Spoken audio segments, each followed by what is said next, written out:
Sometimes I like to imagine things. I pretend I'm a professional hockey player, or racing like Usain Bolt. When my teacher told me there was going to be a new kid in my class who did things a little differently, I wondered, how would he be able to play on the playground just like all the other kids? Then I had a really cool idea.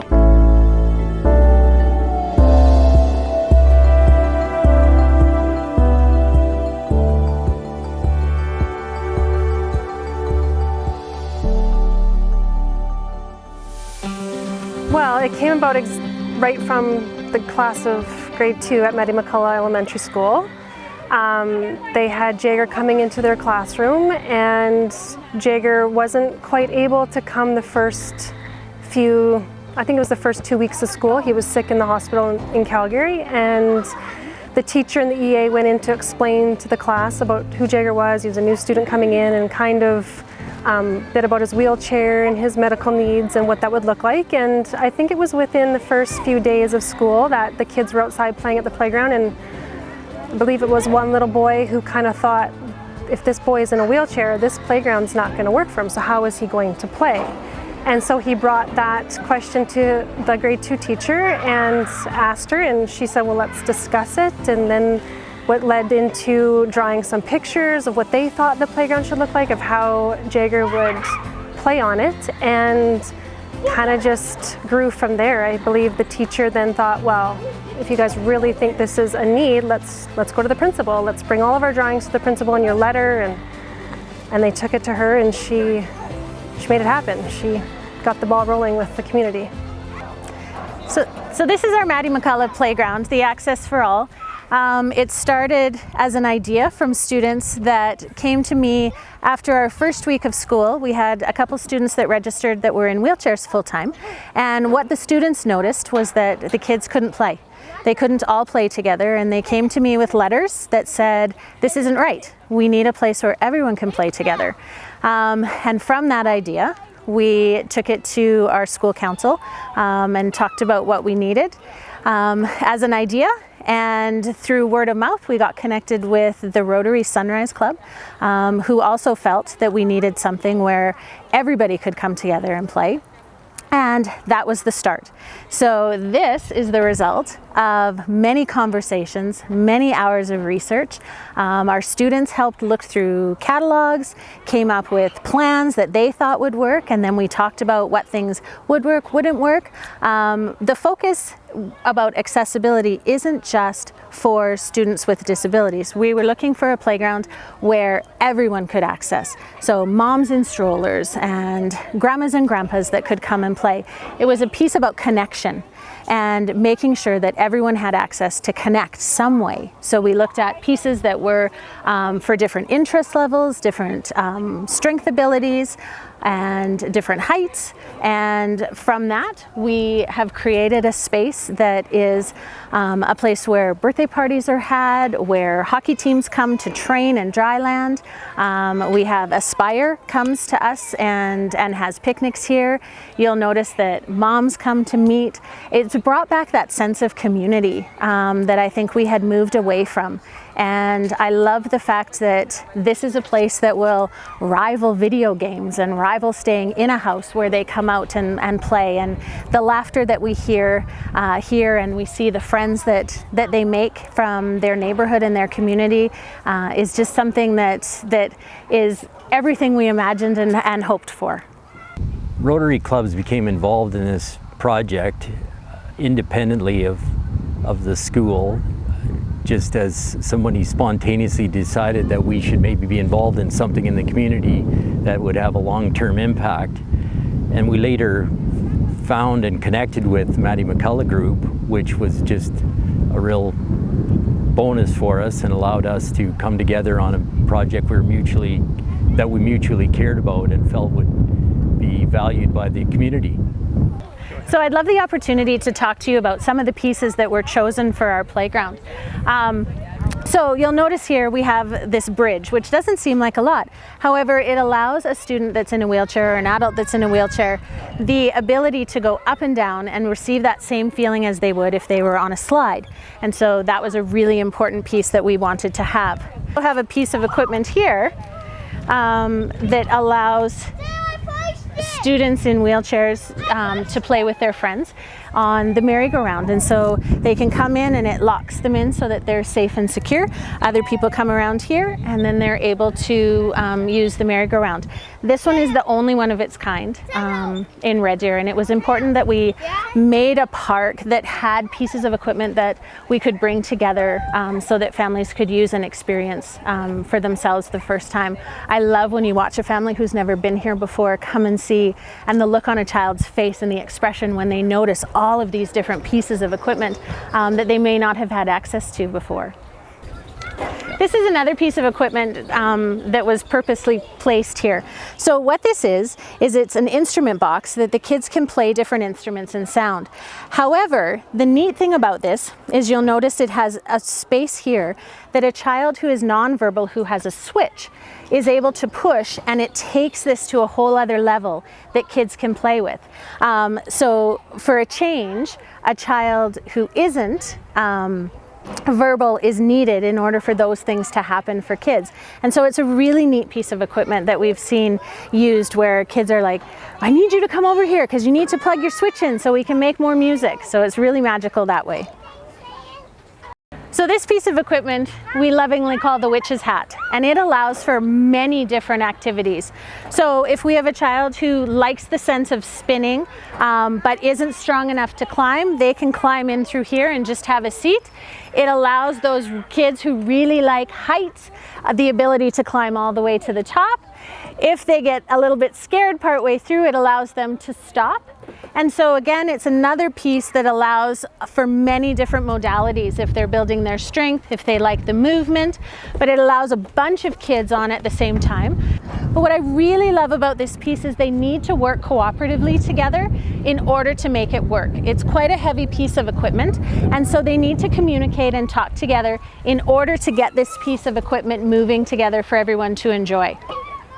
So our zip lines were another piece that the kids were really impressed and wanted. And what they wanted about it was that it would allow them the chance to play with the other students in our school who might have some accessibility needs. When we looked at it from a community standpoint, we recognized that it would allow younger children the ability to play with their parents or their older siblings as well at the same time. And so it's a really neat piece of equipment when you watch the ability that happens, and we see the kids racing and talking as they're sliding back and forth. It's a really, really neat piece that helps build that connection for sure. So this is another swing that we chose. This would allow somebody in a wheelchair the ability to be transferred into here and would allow them to swing. It also allows kids to swing together, which brings that connection piece. It allows smaller children a safe place to swing to build up that bravery before they move a little bit higher. So it's another really nice connection piece that allows people to play together. The design of the project really was the cooperation between our subcommittee of equipment people, which was Kim Kirkwood, who was vice principal at the time of Maddie McCullough and has a special education background plus a career long term working with kids. So her understanding and knowledge of what kids needed. We also had an occupational therapist who was one of the Rotarians that were involved, and another person on the committee was an engineer. So we brought these together with knowledge brought by the equipment suppliers and put it all together and developed what we knew would be a success. And I guess I should also add, we did work with one other group, Parkland School here in Red Deer, which have an inclusive playground, and we did check in with them early in the development to understand what challenges they had already dealt with and resolved. I think definitely there's the awareness in everything that we do now for a project with Rotary that we need to ensure there is that accessibility, whether or not it's establishing a fundraising event that we have to make sure there's the accessibility for all persons to be there. I'm not sure that we had that level of experience before or awareness. Also, when we're looking at any outdoors venues or projects, there are so many little details that we didn't know before, and because we had the partnerships with the school and those educators there, with the moms that had people or their children were challenged with their mobility, it brought to light a whole different spectrum for myself, and I believe for the rest of the committee members, and definitely for the rest of the Rotarians in our club. It was like, wow, who knew that that would have been something that we had to look at, that an ability world, that you had to make sure it was level so that everybody could get onto that, including the kids with the wheelchairs, or that the ramp had to be a certain elevation over a length of whatever, so that not only the kids could get up there, there's toddlers, there are grandparents that want to spend the time up there in the playground, and they can all do it. It's just, it's really cool. Personally, I've found this project to be a lot of fun and a really positive experience. I was fairly new to Red Deer, even though I'd grown up nearby, but it was really a great opportunity to travel around the city when we were first looking for a physical location, and then to meet so many people both within Rotary and within the community that wanted to do something this good. And it was just neat to see people during the actual physical build that were here operating drills and digging holes and pushing wheelbarrows. We had people that were finance people that were laying in the dirt with their face pushed into the gravel, holding up ramp and bolting things together. And it was just really neat to see people roll up their sleeves and get the project done.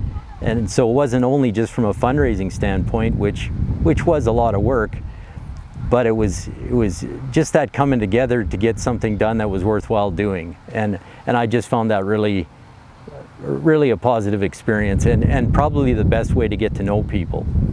And we also brought in funding from our other partner, which was the Maddie McCullough Group. So that money came from the parents and teachers of that group. So that was our greatest challenge, but also maybe one of the greatest things that was impressive about the group is the funds really did come from regular people reaching in their pockets or getting their neighbor to reach in their pockets to the benefit of the community. Their 30 group of Rotarians.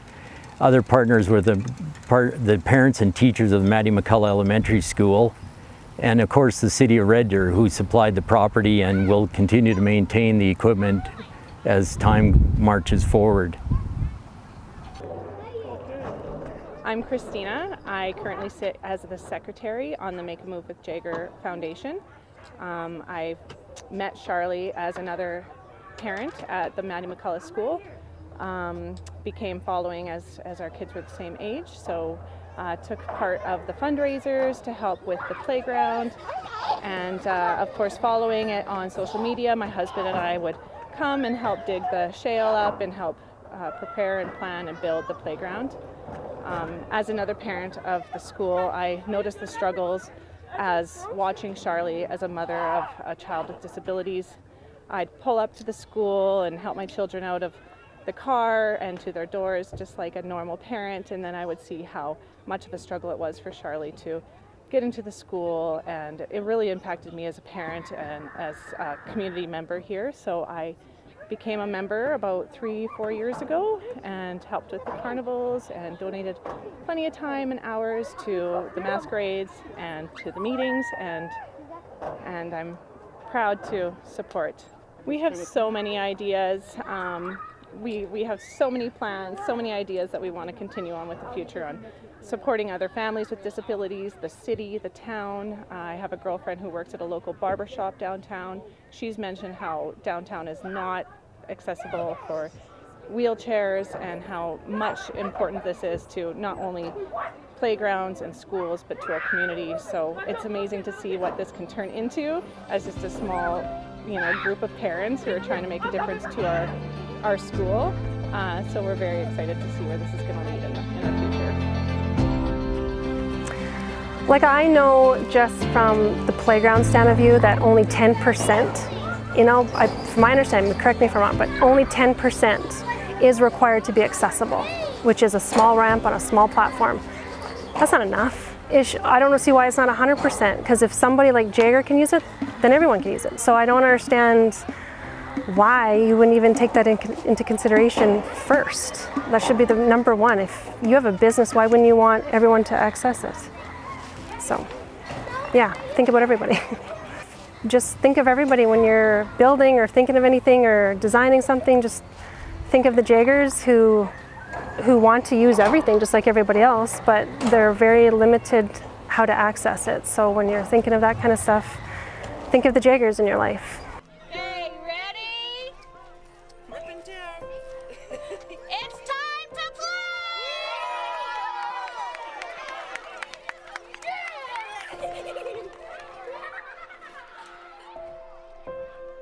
I thought it wouldn't be this awesome. It's way more than I expected.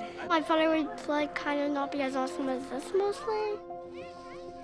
I thought it would be one little piece of equipment.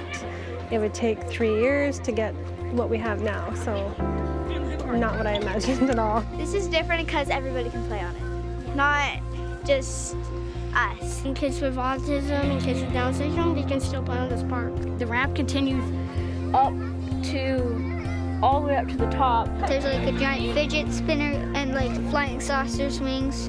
On the way, there's like stops like bells and laughing machines and stuff that they can touch, and it makes sound and stuff. I would be playing with them probably on the boat or the swings a lot. We will play with them like they're just like us. We include them, and with this playground, we get to play with them more than we would play on them on that playground. He's happy because now he can play on the park with us, and Fallon can too. They say Barrier Fit really is to the full potential. One of Jaeger's friends came up and said, I want to take Jaeger. I said, sure, go ahead. And I actually got to sit back on the sidelines with the other moms and have our little mom chit chat. And when it was time to go, for the first time I could say, Jaeger, let's go. I've never been able to say, like, call him out from a group setting without a parent present. So that was a really cool experience, really emotional experience. Yeah.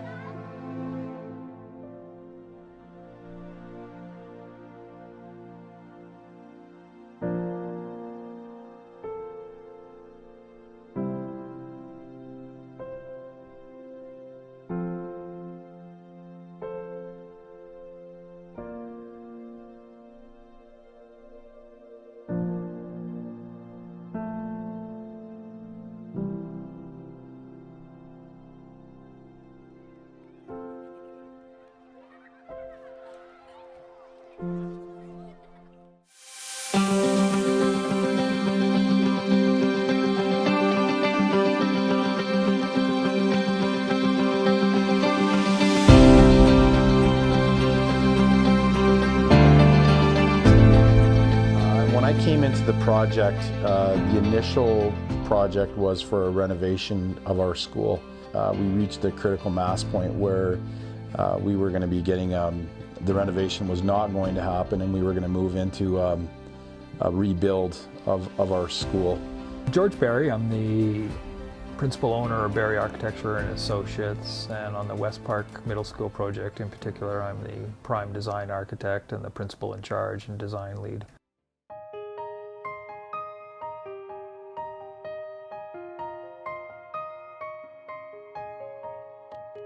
We started to ask the staff to dream, and no limits. What do you think a really interesting teaching and learning environment would look like that wasn't just a classroom?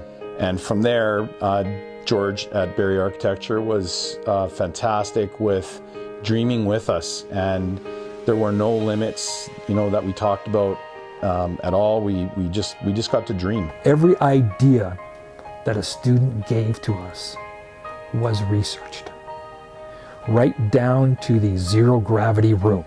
George was great at getting a building committee of our students together, and we started to meet with the students, and George said the same thing to the kids as we did, and that was think and just dream. And kids are not bound by the adult world. Their sense of play and their sense of imagination forced us into places that would make some systems that would be within the building uncomfortable.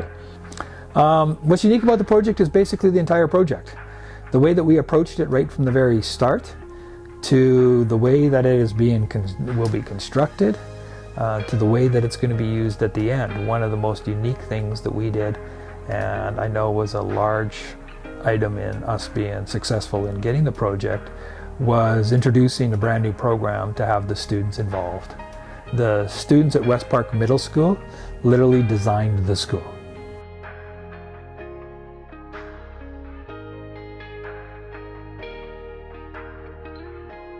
So many of their boundless ideas are integrated into that building. The world is your canvas right now. So what do you want? We want a running track on the roof because we have a lot of kids that are into track. One kid said, we want an anti-gravity room where you can go in, hit a switch, and you have zero gravity and you can float around. They wanted a treehouse in their school. They've got a treehouse in their school. They wanted lockers that they could open with their thumb. They wanted plug-ins in their lockers so that they could charge their phones. So we've put a USB charging station in there. But another area that really we found to be incredibly and almost an emotional touch in a lot of ways was West Park has a strong connection with Foundation and Pathway students. Those are students that have some learning challenges or some mobility challenges, and the students at West Park made them the priority. They have the best location in the school.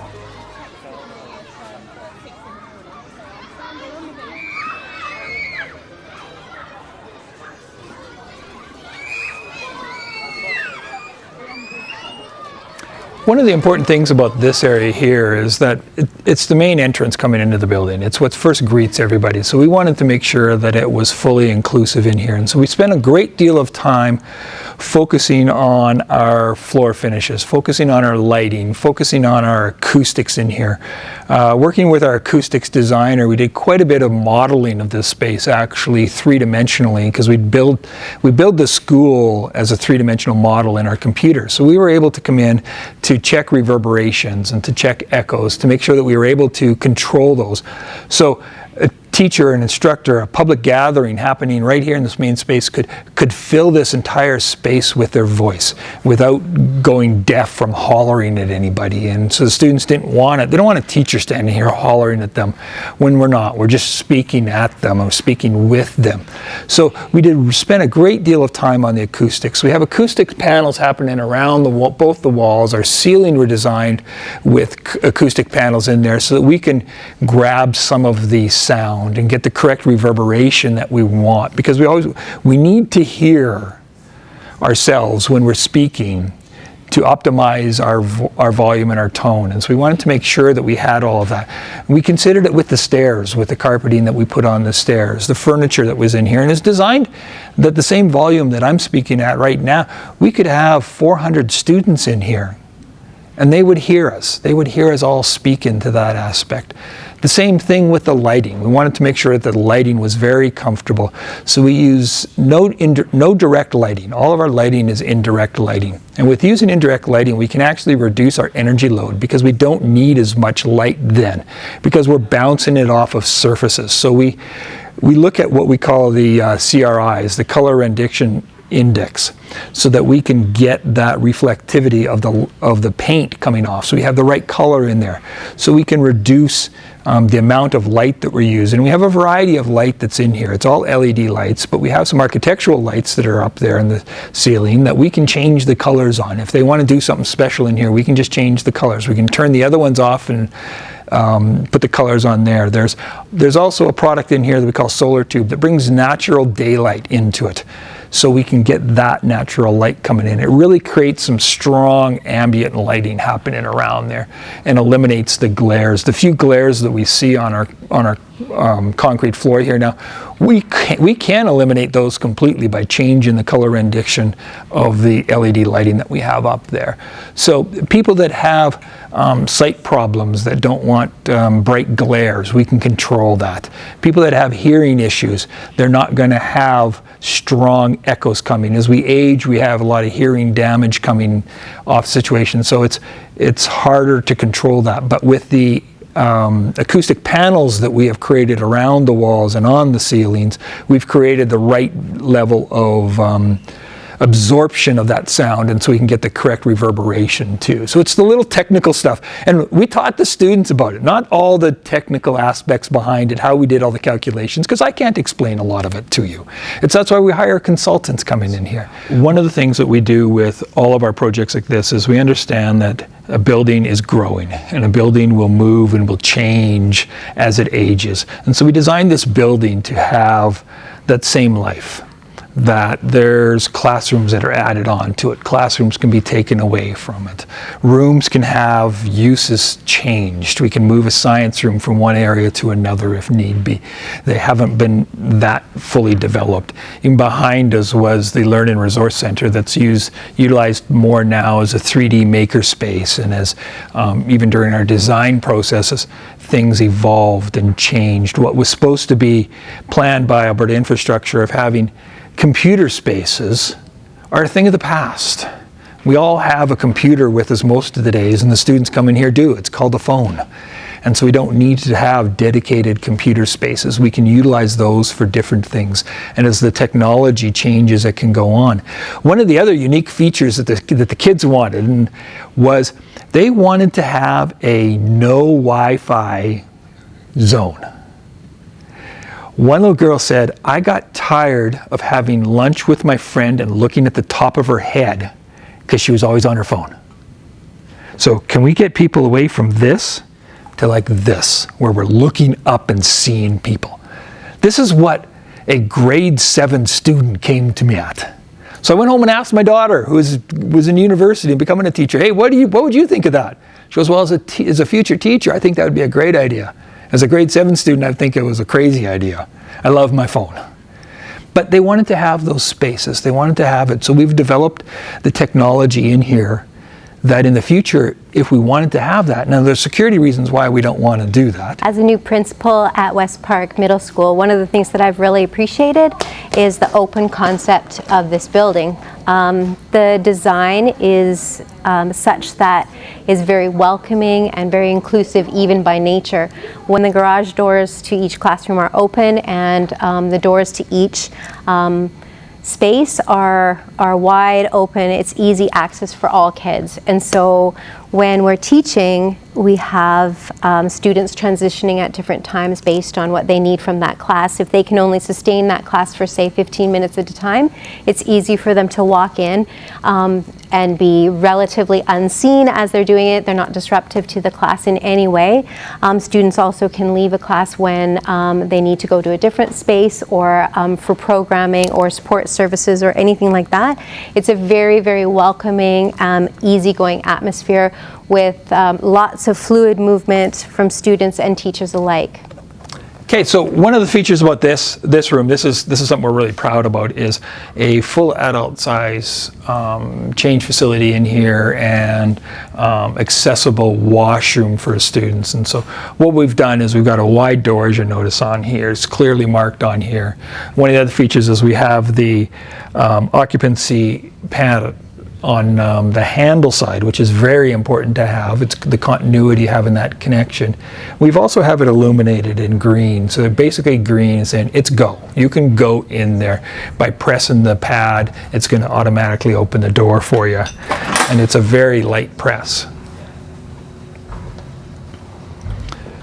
So it opens up. We've got a lots of hold open time in there, wide door so we can get a wheelchair plus a support worker in there, or a lot of time individuals in wheelchairs may have assist dogs, and so this is why the standard door width is a little bit more on here than in a regular bathroom door. So once we're in there, then the occupant that's in there, when he locks both the doors here, this will turn to red to indicate that basically stop, this space is being used. So it's a very important space, and the size of children coming in, we wanted to make sure it's a large room. Okay, so this change table is very important. It's designed to handle the size of the students fully on here, so they're not hanging off of something. And it was designed to have drawers in the front for products that they need to clean up students, to help them live their life to the full, so that anybody can be utilizing it. So this was a very important feature on here. And we also have some portable stairs that can move around to help students that have slight mobility issues but can still walk up but need the assistance in changing or getting cleaned up. So this was a huge element coming into there. It's a pretty expensive piece of furniture coming in here, but it was well worth every penny that the school board paid to have it brought in. The students wanted it. The other big aspect in this area is above us we have a transfer rack.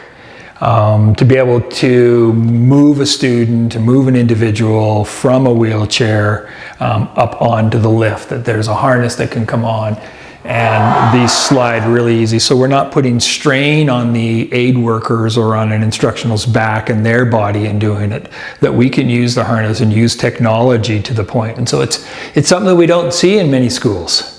I don't know if I could tell you another school where we have a facility such as this coming into here and putting on that, and it slides really easy on Teflon wheels happening up in there, and so we can have a student in a wheelchair here and put them up onto here without having a lift.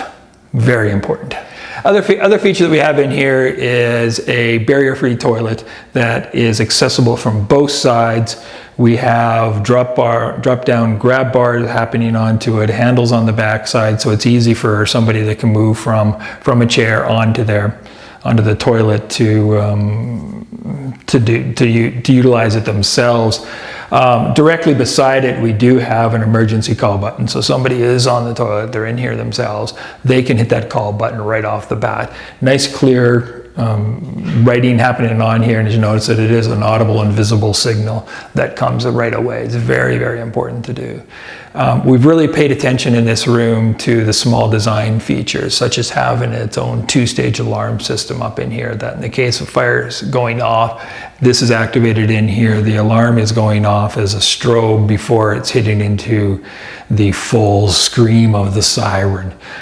Some people that have mobility issues can also have other issues, health issues, auditable issues, that this can cause epileptic seizures and various other medical conditions, and so we've really paid attention to that, as well as putting in universal exiting signs that are, when I say universal, they're actually global now in the standard. You could be in Italy and you'll see the same signage happening, and so we paid close attention to them right above the door. Got contrasting colors happening around the door. Main exit door out of here as well, so that the frame and the door are different colors, so we can clearly see that's where we want to exit in a case of an emergency. So it's clearly identified in there, and so we paid some really close attention to some of the details to make it completely accessible for an individual as well as for the aid work. So yeah, one of the big aspects about this room here is it's intended to teach the students some living skills, and connected to a couple of the classrooms that are designed for students with higher needs in there, that we want them to learn how to function, how to wash dishes, how they can cook, how they can do. They prepare meals out of here that they serve. They have hot dog lunches and things like this that are prepared here by the students that are in this area. And so it's something that's designed to mimic a more traditional kitchen that you'd have in your home, to give the students something to do and to understand how the learning skills come about. So this room's designed all about flexibility. We've got a couple of rooms on the main floor here that are planned for various students with learning disabilities, with physical disabilities, with any kind of real disability, that this would be one of the classrooms that they would come into. That it's designed that it can change. It can change throughout the day. That we've got the indirect lighting, so we've got diffused lighting happening in here. We have acoustic panels on the wall that we can adjust those acoustics panels based on the activity, based on the students that are in this room. The student coming in the morning, maybe in a real happy, cheery mood, but as the day goes on, they can get tired, their moods can change, their attitudes can change, and so this space can be changed throughout the day, not even from month to month, but it can be changed from hour to hour, minute to minute, to accommodate the learning accommodations of the students. And it's fully handicap accessible, so that a student can come in, whether they're in a walker, whether they're in a wheelchair, whether they're walking with canes. This space will be designed for it. That's why we don't see traditional desks ever in this classroom. We'll see lounge chairs and foams and things like this that student can sit on the floor. They can sit on the ground, so that they've got that full accessibility. And then we've got outdoor space for them as well to learn, that has a zero threshold door happening on there, so that we can get them in and out of this room very easily. It's a great room, and it's one that the students wanted to ensure was very prominent, was easy to get into, that if a student in here does have any kind of issue where ambulance is coming or things like this, it's right off the front door, so it's got nice access with the wide doors and openers and things like this. It's purely designed for students to have, and us to set it up for their use.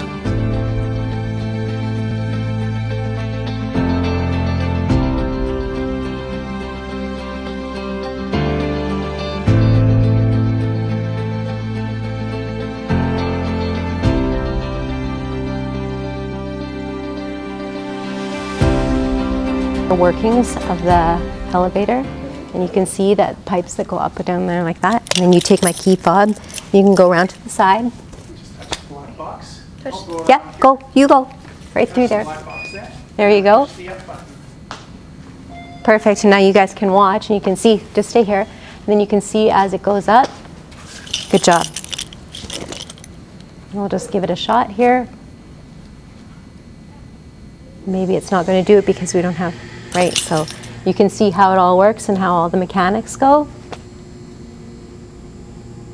It's really cool.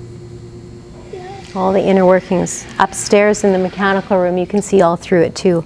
And that was the design there too, that we're supposed to be able to see all the inner workings of the mechanical.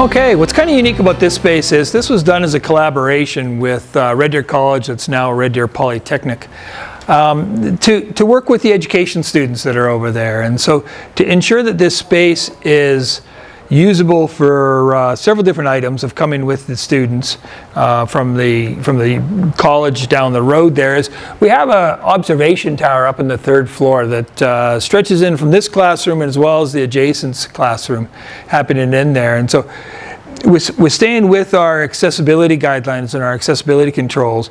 The windows up there are sized that they're at a height that somebody in a chair can comfortably see out and see into the classroom and see down into the majority portion of the classroom. The college and the students that are doing practicum experiences there partner with us for several weeks during their practicums. They do observations as well as full teaching experiences here.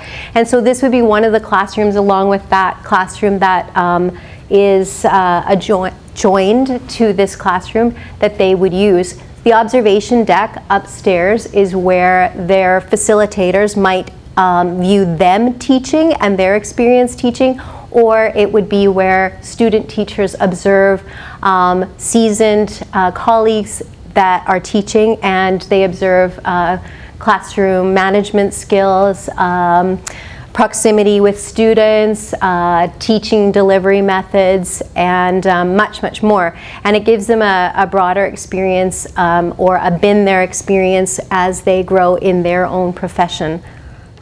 And the second thing we also did here was, because this is a teaching pod somewhat as itself, is we've got a a lift that's happening in here. A little bit different than the elevator that we were in, but it is a meets barrier free standards, lift coming in here. It's not ideal, 100% coverage, but it does provide accessibility direction to the third floor, so that somebody can get in there, can get up to the third floor so that they can see down into these spaces. They also have 2 large doors connecting, so that if they're working with a student that needs a little bit extra attention, a little bit extra care in here, that we can open up those doors and effectively make one large classroom that flows between the 2 spaces, so that the 2 teachers that are in each of these classrooms, they can team teach, and so that they can work with the students in more of a collaborative setting.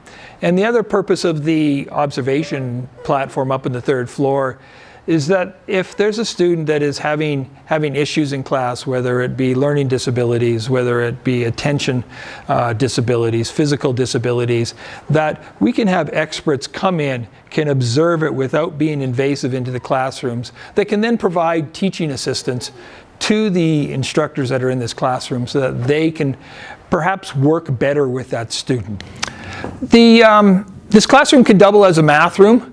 So we have some mathematical features that are happening in there, some portions. The ceilings are in proportion to other spaces. The windows, you see we have panels over here that are happening. They are all perfect squares coming in that form 2 squares and then form a larger rectangle, so you can actually do some geometric studies on that. They're also based on a concept that we call the golden section. And so we wanted to bring some of the teaching into the building overall.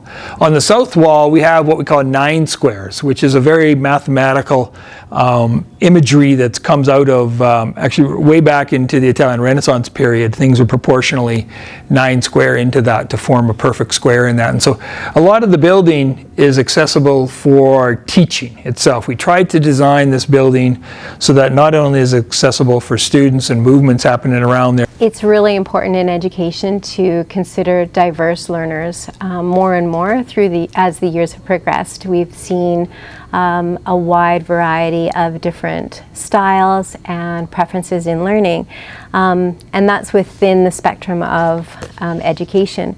One of the things that we do here at West Park is ensure that there is a flexible plan in each classroom. So wherever you are in the school and whichever classroom you're in, you'll see different seating arrangements, some smaller tables with small chairs if students feel more comfortable there. We have some high seating that looks more like a cafe style of learning with chairs that wiggle or wobble for students to gain core strength, muscle strength, or for students who struggle to stay seated for the length of time.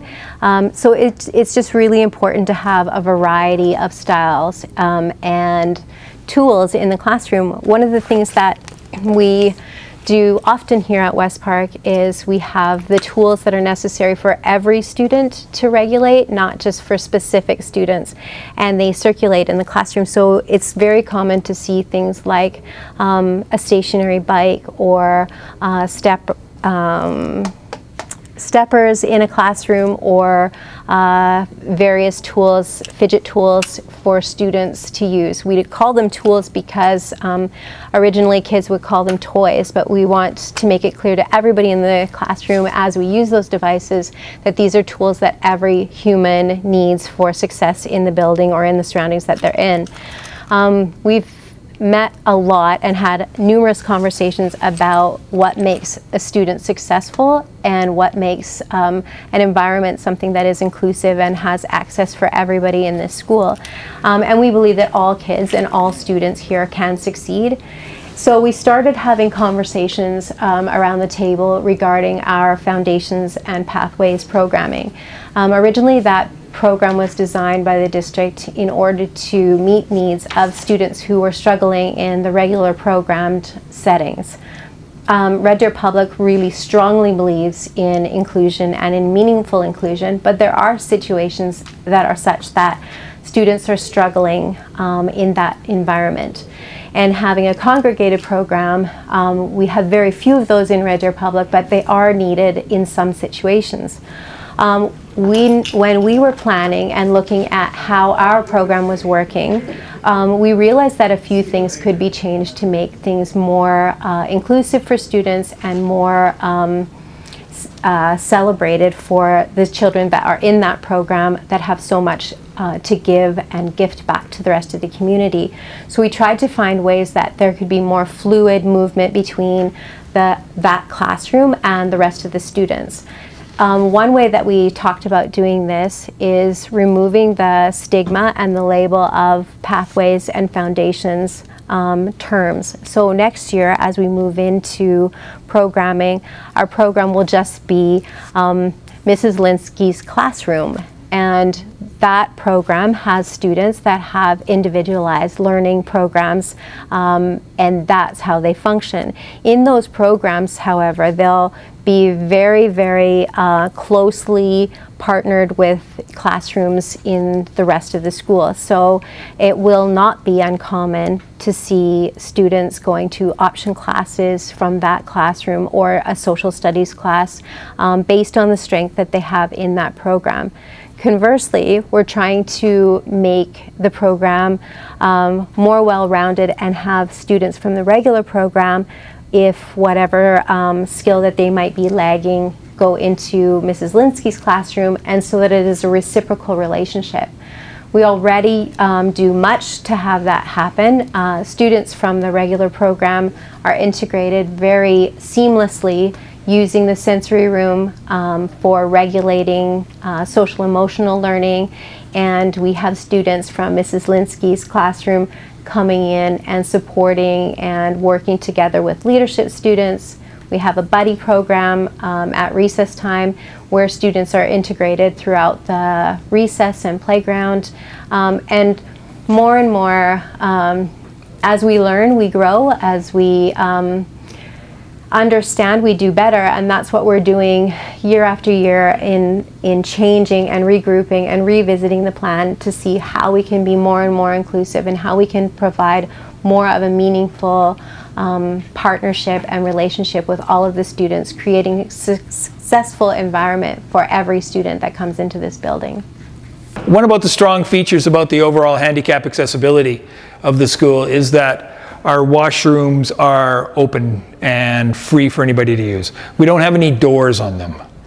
They don't restrict our movement, but at the same time we're restricting visibility coming. But without the doors, it's a lot easier for somebody in a wheelchair to get in and out of the washrooms. And in each washroom there is a barrier-free stall that's large in the back, lots of turning room, and the whole direction in that capacity.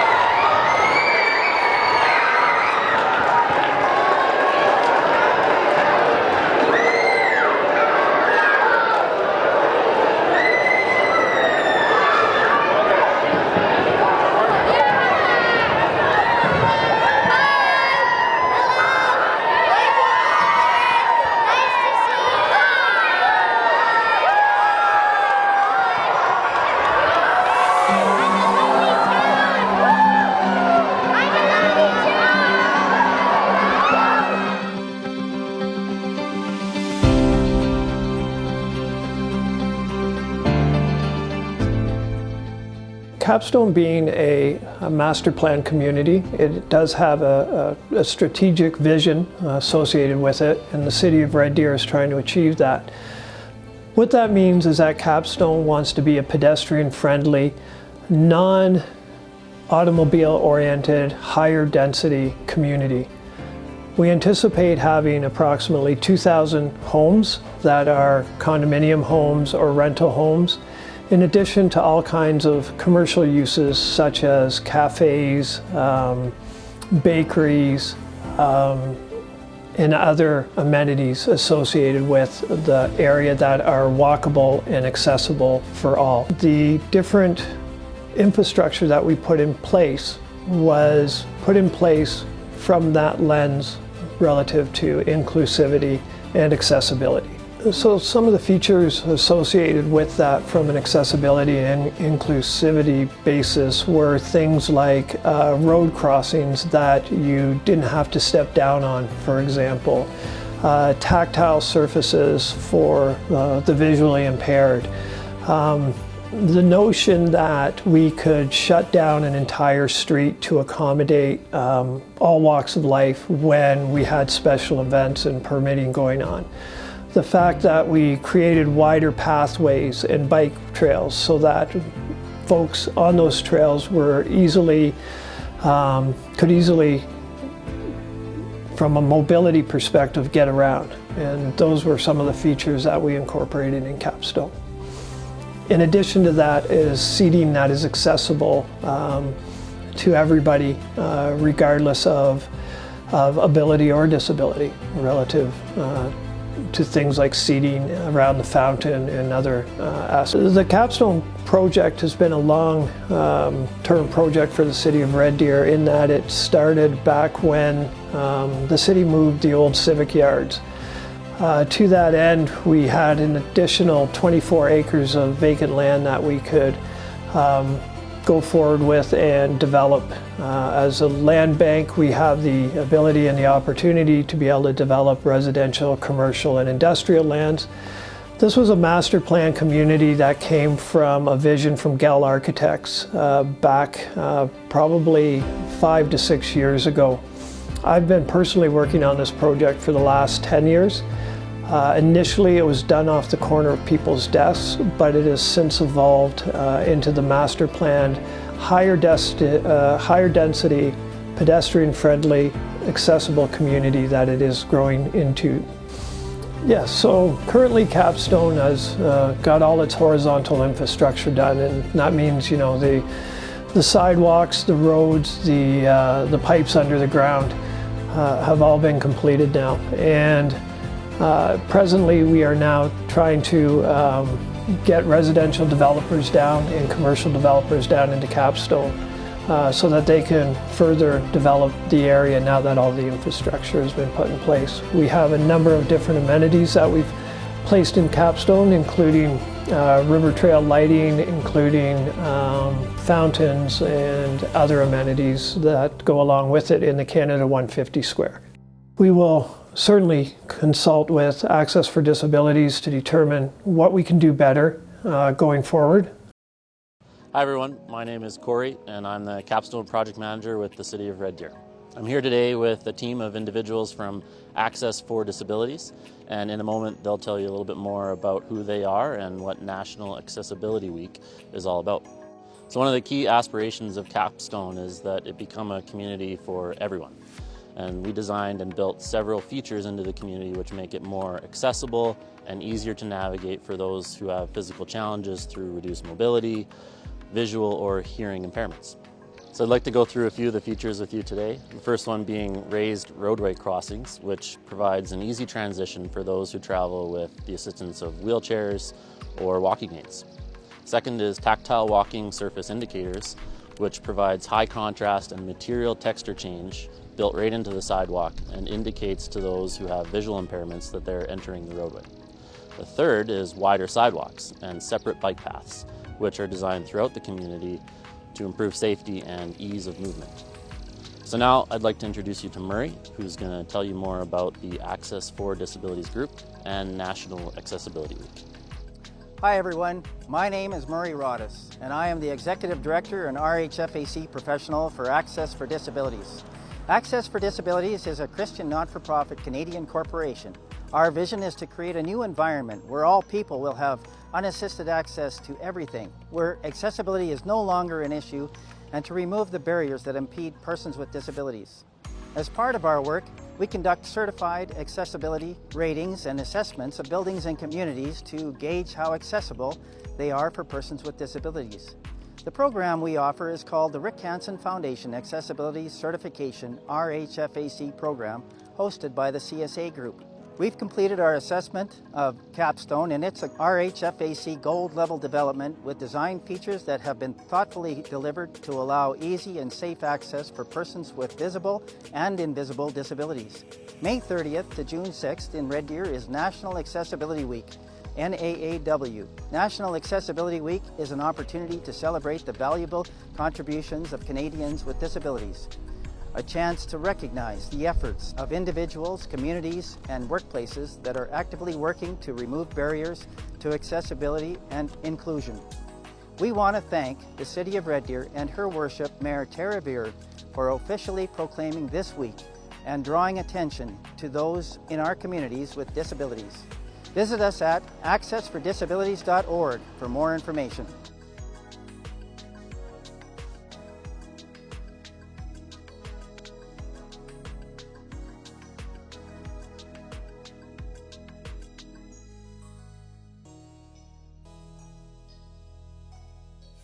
Thank you.